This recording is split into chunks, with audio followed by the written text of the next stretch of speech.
তখনই আমরা সাধন করতে পারবো যখন আমরা এই যোগ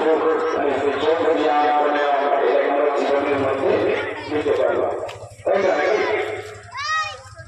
আমরা জীবন পালন করবো কিন্তু পরিষদ তৈরি আমরা কিছু করবো না, তাহলে কিন্তু আমাদের এই আন্তর্জাতিক যোগা দিবসের উদ্দেশ্যটা আমরা সাধন করতে পারবো না।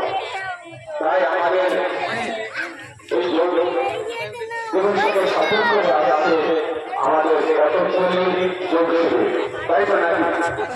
ওনারা আমাদের কঠোর পরিশ্রম সময় আমাদের পরিবারে বিশেষ করে আমাদের সময়ের অভাব, কিন্তু সেই ব্যস্ত থাকার সত্ত্বেও এই শিবিরের সদস্যরা 365 দিন এবং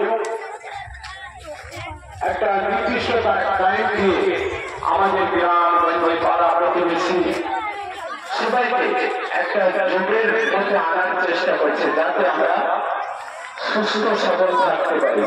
তাই আমি এই পতঞ্জলি যোগ শিবিরকে আমার আন্তরিক শুভেচ্ছা ও ধন্যবাদ জানাচ্ছি এবং যোগটা আমাদের খুবই দরকার, কারণ যোগ যদি আমরা যখন করবো আমাদের পাকস্থলী আমাদের কিডনি সমস্ত কিছু ঠিক থাকে আর এই জিনিসগুলো ঠিক থাকে আমার পুরো বডি ঠিক থাকবে। তাই আমি সবাইকে অনুরোধ করবো আমাদের এই পতঞ্জলি যোগ শিবিরে যোগদান করে আমাদের এই আন্তর্জাতিক যোগ দিবসটাকে সুন্দর হরে কৃষ্ণ।